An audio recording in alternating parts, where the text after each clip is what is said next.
Selamat pagi, senang sekali boleh berjumpa kembali dengan Bapak Ibu sekalian di dalam ibadah kita di bulan yang terakhir tahun 2023 ini, minggu pertama bulan Desember. Bulan Desember adalah bulan Natal, karena itu sepanjang satu bulan ini, mulai minggu ini, kita akan mulai merenungkan tema-tema Natal, di mana ini juga mempersiapkan hati kita. Bagaimana nantinya dalam perayaan Natal dan kebaktian Natal, kita boleh mengingat kasih Kristus yang meninggalkan tahta surganya untuk menjadi manusia tinggal bersama dengan kita. Mengawali rangkaian perenungan kita tentang Natal, hari ini kita akan merenungkan sebuah tema, yaitu Natal, sebuah penggenapan janji Allah bagi umatnya. Dan yang menjadi dasar kita di dalam perenungan kita pada pagi hari ini, dua ayat firman Tuhan yang saya ambil dari Injil Matius. Injil Matius pasalnya yang pertama ayat yang ke-23. Kemudian nanti kita akan melanjutkannya dengan kitab Yesaya pasal 7 ayat 14. Mari Bapak Ibu kita baca bagian ini, bagian yang pendek, jadi mari kita baca bersama-sama ya. Saya rindu mendengar suara Bapak Ibu juga dari atas mimbar ini. Mari kita baca dari Matius pasalnya yang pertama, ayat yang ke-23. 1, 2, 3. Sesungguhnya anak darah itu akan mengandung dan melahirkan seorang anak laki-laki, dan mereka akan menamakan dia Immanuel, yang berarti Allah menyertai kita. Baik, selanjutnya kita baca di dalam Yesaya pasalnya yang ke-7 ayatnya yang ke-14. Mari kita baca bersama-sama bagian ini sekali lagi. Yesaya 7 ayat 14, 2, 3. Sebab itu Tuhan sendirilah yang akan memberikan kepada kamu suatu pertanda. Sesungguhnya seorang perempuan muda mengandung dan akan melahirkan seorang anak laki-laki, dan ia akan menamakan dia Immanuel. Demikianlah firman Tuhan. Berbahagialah setiap kita yang merenungkan akan firman-Nya, terlebih lagi yang melakukannya di dalam kehidupan sehari-hari. Bapak Ibu tahu apa ini? Ya. Ini mungkin di antara anak-anak ya, namanya Pinky Promise. Apa itu Pinky Promise? Yaitu janji dengan jari kelingking. Begitu ya. Dari sejumlah sumber saya mendapati bahwa janji kelingking ini atau Pinky Promise ini katanya berasal dari Jepang. Bapak Ibu sekalian, itu mulai sekitar tahun 1600-an begitu ya, sampai 1800-an. Dan di dalam bahasa Jepang ya, Pinky Promise atau janji kelingking itu disebut dengan ini, yubi kiri ya, bukan yubi kanan ya, yubi kiri ya. Apa artinya yubi kiri? Yubi kiri itu artinya ini Bapak Ibu, potong jari. Konon katanya ya, setiap orang yang melanggar akan janjinya, dia harus apa? Potong jari. Sebagian kita mungkin pernah lihat film-film Jepang Yakuza begitu ya. Kalau mereka gagal di dalam tugasnya, artinya dia ingkar janji kan ya, janjinya selesaikan tugas dia harus potong jari. Ya. Katanya di Jepang itu banyak orang yang kelingkingnya hilang karena dipotong itu, diganti dengan kelingking apa? Kelingking kaki katanya ya. Nanti lihat sendiri di internet ya data-datanya. Nah Bapak Ibu sekalian, berbicara soal janji ya, bukankah kita sebagai manusia sering membuat janji? Benar bukan? Ya. Kita janji bertemu dengan seseorang, kita janji melakukan ini, melakukan itu. Biasanya tahun baru kita berjanji dengan diri kita sendiri ya, bahwa kita punya komitmen di tahun ini untuk melakukan sesuatu yang baru atau merubah kebiasaan yang jelek. Tetapi bukankah manusia sebagai manusia seringkali kita ingkar janji? Dan tentunya ingkar janji adalah sesuatu yang tidak kita sukai. Bagi yang ingkar janji, seringkali ada rasa bersalah. Aduh, kok saya nggak bisa menepati janji saya. Bagi yang diingkari janjinya, merasa kesel ya. Bolak-balik janji-janji kok nggak pernah dipenuhi. Tetapi kita manusia, ya, seringkali ingkar janji. Namun Bapak Ibu sekalian, sementara itu Allah adalah Allah yang juga penuh dengan janji. Di dalam Alkitab mencatat begitu banyak janji-janji yang Allah berikan kepada manusia. Ya. Daripada mulai kitab Kejadian ya, sampai pada kitab Wahyu. Begitu banyak janji yang Tuhan berikan kepada setiap kita. Dan tidak seperti manusia. Ya. Pastinya Allah adalah Allah yang menggenapi janjinya. Dan pasti Dia akan menggenapi akan janjinya. Dan Bapak Ibu sekalian, kalau kita membaca dari dua bagian firman Tuhan tadi ya, yang menjadi dasar perenungan kita hari ini, Matius pasal pertama ayat 23 dan Yesaya 7 ayat 14, di situ kita melihat ada kesamaan ya, ada kemiripan. Dan memang Matius pasalnya yang pertama ayat yang ke-23 itu adalah kutipan dari kitab Yesaya. Dan sesungguhnya ketika kita melihat dua bagian Alkitab yang begitu sama, boleh dikatakan mirip dan boleh dikatakan sama ini, kita boleh melihat bagaimana Allah kita adalah Allah yang selalu menggenapi akan janjinya. Bagaimanakah Allah menggenapi akan janjinya itu? Mari kita lihat bersama-sama. Pertama, Allah menggenapi janjinya. Dan janji Allah itu tidak pernah dibatasi oleh waktu.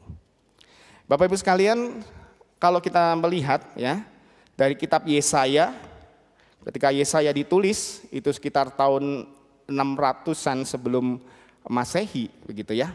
Dan kemudian ketika Tuhan Yesus lahir, artinya tahun 0 Masehi, antara kitab Yesaya sampai kitab Matius ada satu rentang waktu kurang lebih 600 tahun.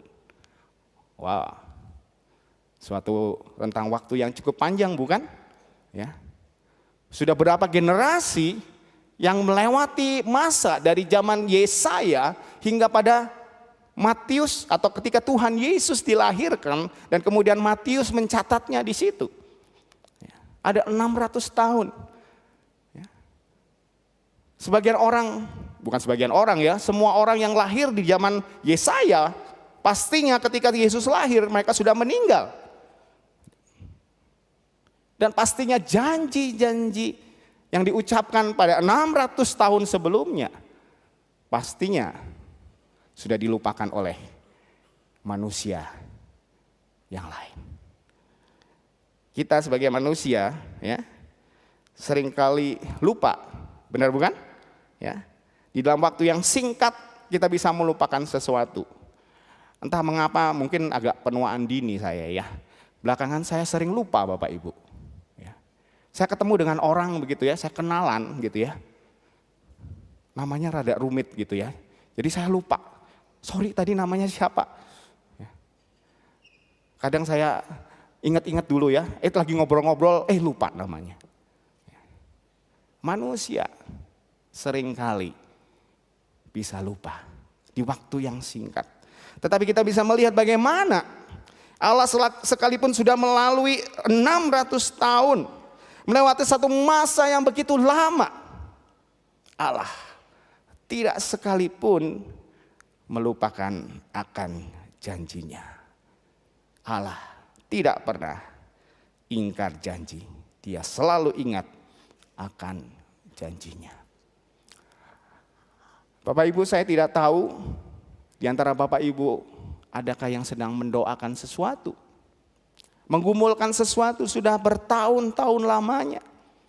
Mungkin ada yang berkata, aku sudah bosan mendoakan hal ini. Tidak ada perubahan. Ya. Tidak ada sesuatu pun yang bisa terjadi. Ya. Bapak Ibu sudah lelah berdoa atau lelah menunggu. Tetapi ingatlah, ada Allah yang janjinya tidak dibatasi oleh waktu. Sekalipun sudah 600 tahun, Tuhan bisa menggenapi akan janjinya. Jangankan 600 tahun, ya. Jangankan waktu-waktu dekat, doa daripada Bapak Ibu. Ya. Yang 600 tahun aja Tuhan genapi.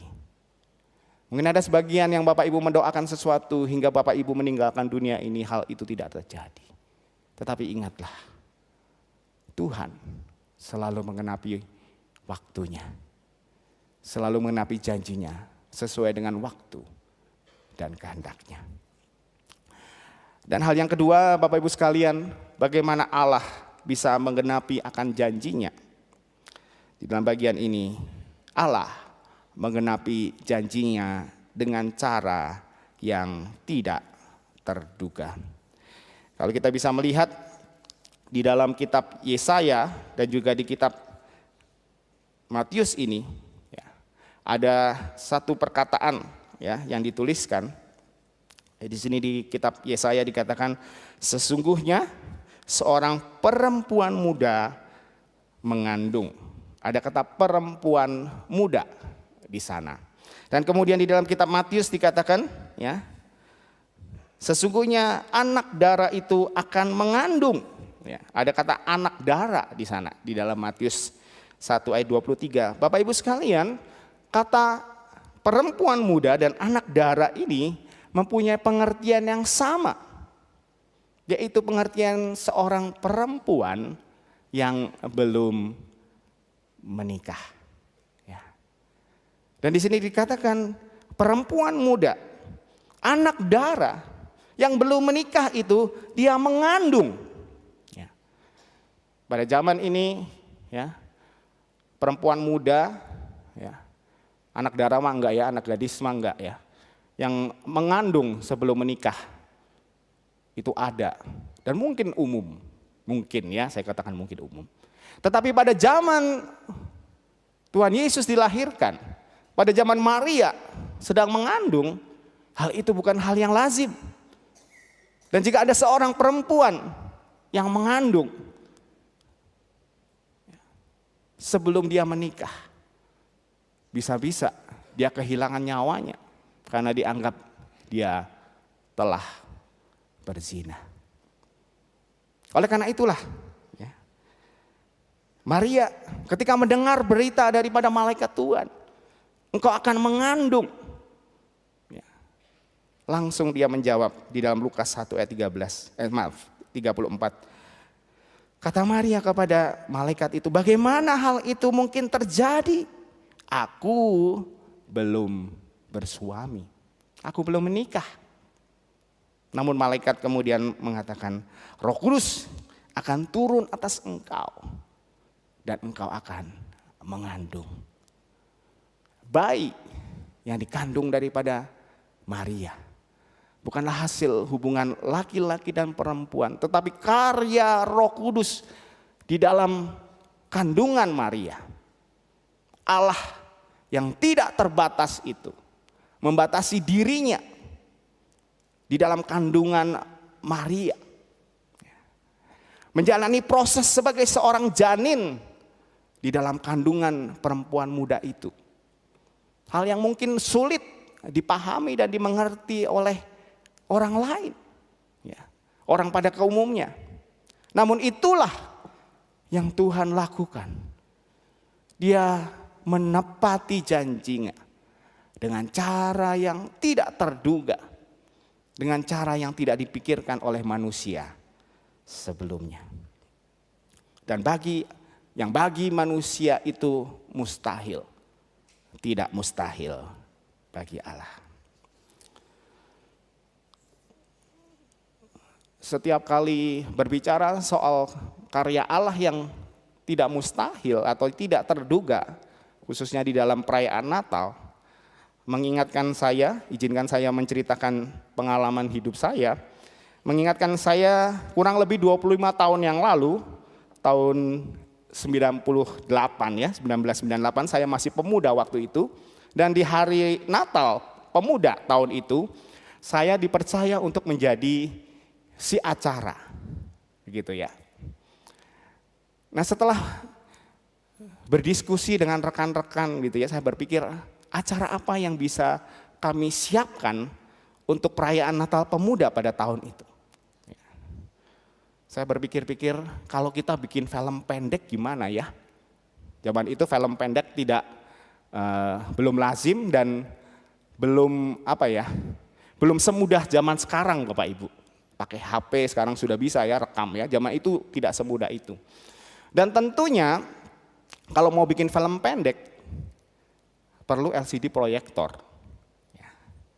Zaman itu LCD proyektor, wah harganya mahal sekali, tidak lazim. Bapak Ibu yang seumuran saya atau lebih senior dari saya tahu ya, zaman-zaman itu masih pakai OHP, overhead proyektor. Pakai plastik yang ditulis-tulis atau digambar ya.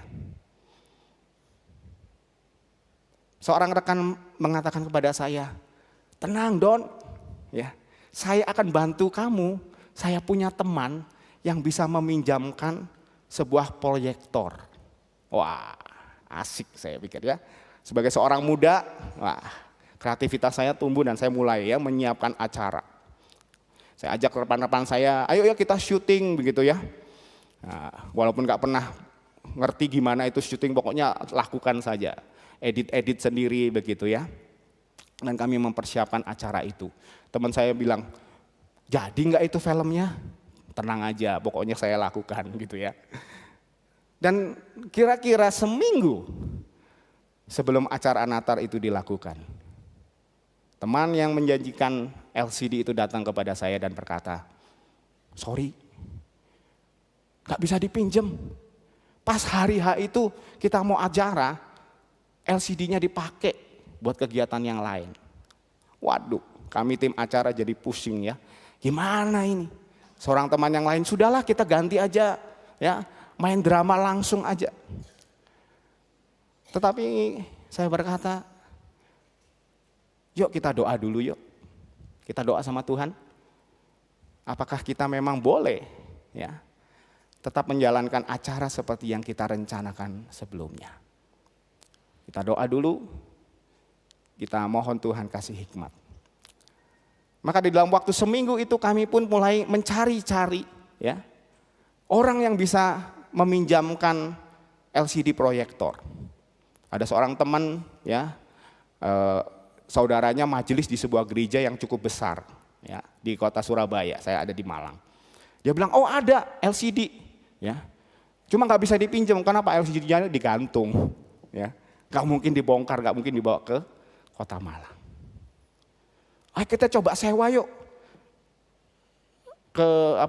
Waktu itu ada yang suka nayangkan film-film Kristen begitu ya. Kelihatannya kok susah, adanya di kota Semarang jauh begitu ya. Dan kemudian lewat seorang rekan, ya, akhirnya saya diperkenalkan dengan satu lembaga Kristen ya yang punya kursus komputer. Kemudian dengan penuh kepolosan gitu ya, kami datang kepada pemilik daripada lembaga ini. Kami bilang, kami pemuda gereja sedang mau bikin acara dan kami perlu LCD proyektor. Oh begitu ya, oke. Ya, tulis surat aja, ya. Nanti coba kami rundingkan. Setelah kami menulis surat dan kemudian proses berlangsung, nggak berapa lama mereka bilang nanti hari Sabtu pagi sebelum acara kami hari Sabtu, kalian datang ya ambil proyektornya. Wah, kami senang sekali ya. Kami bawa proyektor itu dan kami memakai proyektor itu ya. Proyektor yang lebih bagus dari yang dijanjikan oleh teman saya ya. Dan harganya waktu itu masih mahal Bapak Ibu. Kata rekan-rekan saya itu bisa hampir 60 juta waktu itu pada zaman itu. Ya. Bahkan sebelum mendapatkan proyektor itu ada seorang orang tua daripada seorang pemuda, nggak mungkin ya teman saya, nggak mungkin ada yang mau pinjemin kamu, terlalu mahal. Tapi Tuhan berikan ya di waktu yang tepat, sehingga acara itu berjalan dengan baik. Dan yang luar biasanya lagi, yang uniknya lagi Bapak Ibu, setelah acara itu selesai, Natal itu selesai, di lain waktu teman saya coba pinjam proyektor yang sama. Ya, boleh nggak kami pinjam proyektor? Nggak dikasih lagi proyektor yang sama. Ya, dikasih yang lebih sederhana. Ya, waktu itu ada proyektor yang bisa ditaruh di atas OHP dan itu yang dipinjamkan.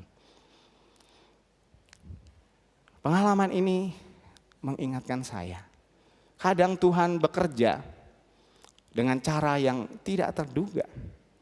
Dengan cara yang tidak kita harapkan sebelumnya, tetapi apa yang Tuhan berikan itu lebih baik daripada apa yang kita pikirkan sebelumnya. Karena janji Allah, ya, Dia selalu memberikan yang terbaik bagi kita. Janjinya dipenuhi dengan segala sesuatu dengan cara yang melampaui pikiran manusia dan di luar dugaan manusia. Lewat seorang anak darah, Dia mengutus putra tunggalnya. Kalau Dia bisa mengutus Kristus sebagai putra tunggalnya melalui seorang anak darah Maria, tidakkah Dia bisa mengatasi persoalan yang Bapak Ibu hadapi saat ini? Dan setiap kita sebagai orang-orang percaya harusnya juga punya kisah-kisah yang luar biasa yang sudah Tuhan nyatakan di dalam kehidupan kita. Kalau Bapak Ibu belum mengalaminya, ya perlu dipertanyakan bagaimana relasi Bapak Ibu dengan Tuhan. Ya, jangan-jangan ada yang bermasalah. Karena Bapak Ibu tidak bisa melihat karya Allah di dalam kehidupanmu. Tapi bagi kita yang sudah mengalaminya, bagikan kepada orang lain.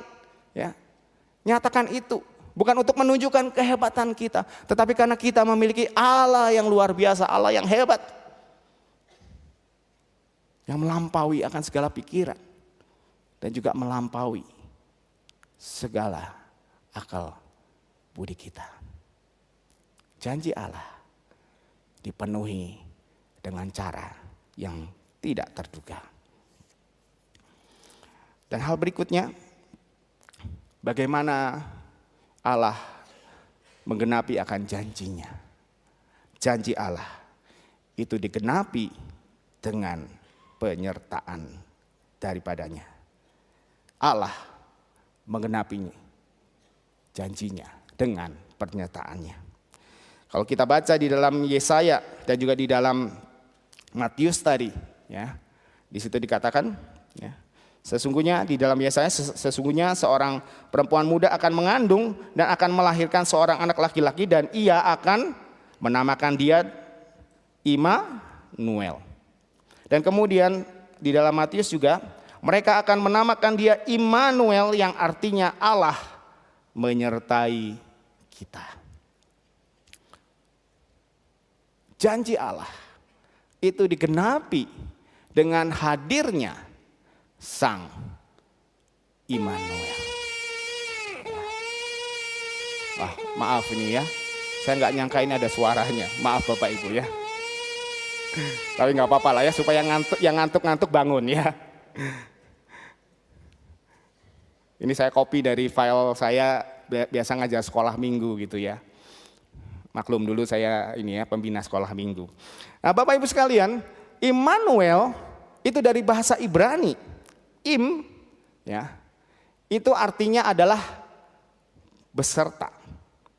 Manu itu artinya kita. Dan El adalah Allah. Artinya apa? Immanuel, Allah beserta dengan kita.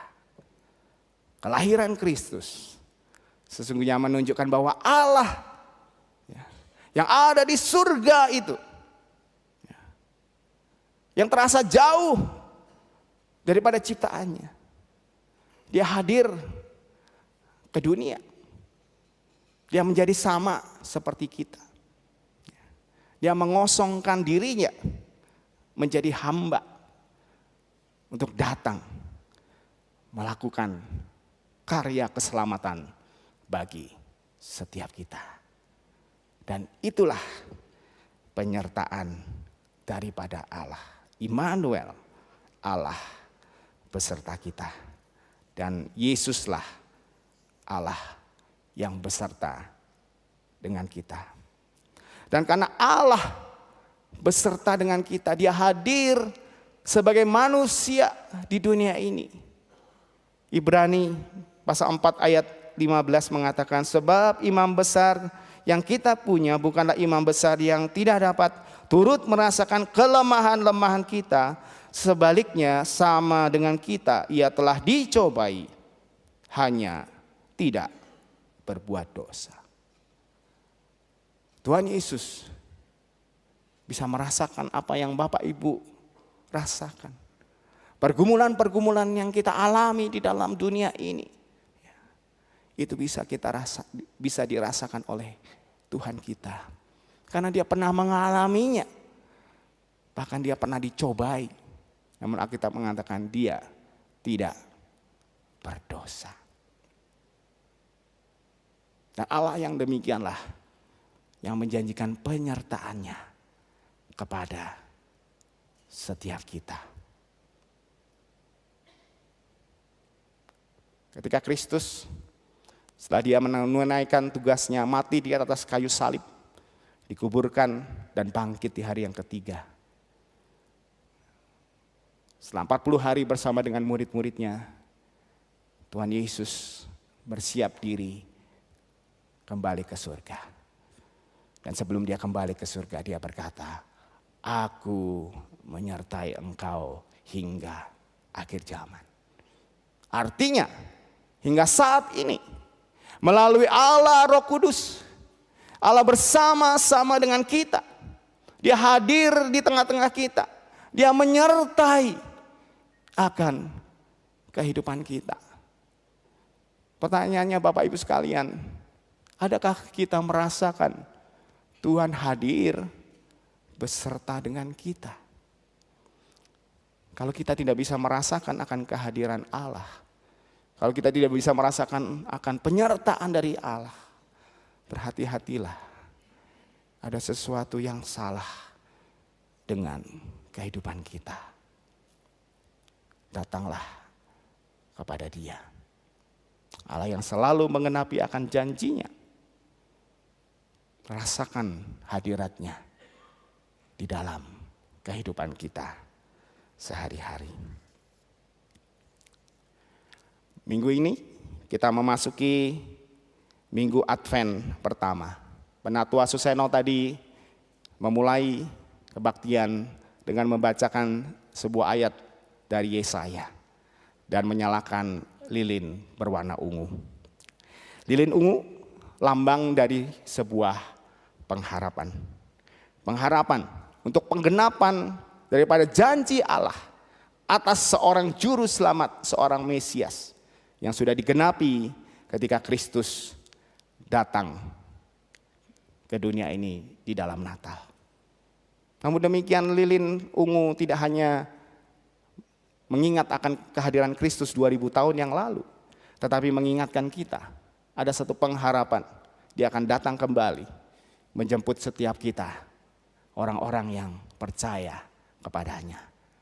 Dan sebagai orang-orang yang percaya kepadanya, haruslah kita memiliki hati yang bertobat. Warna ungu adalah lambang pengharapan dan juga lambang pertobatan. Dan Bapak Ibu sekalian, sebagai orang-orang percaya, kita memiliki pengharapan di dalam Dia. Karena Allah kita adalah Allah yang menepati janjinya. 600 tahun sebelum Kristus lahir, Dia telah berjanji. Dan kemudian Dia telah menepatinya di dalam Natal yang pertama. Karena Natal sesungguhnya adalah penggenapan daripada janji keselamatan Allah. Janji yang tidak dibatasi oleh waktu. Janji yang terjadi dengan cara yang tidak terduga. Dan janji yang menyatakan penyertaan daripada Allah sendiri. Yang menjadi pertanyaan bagi setiap kita, adakah kita percaya dengan janji Allah itu? Adakah kita memegang janji Allah dalam kehidupan kita? Mengakhiri perenungan kita pada pagi hari ini, mari kita mendengarkan sebuah klip tentang janji Allah yang bersama dengan kita, membuat kita tegak di dalam kehidupan ini dan tidak pernah menyerah.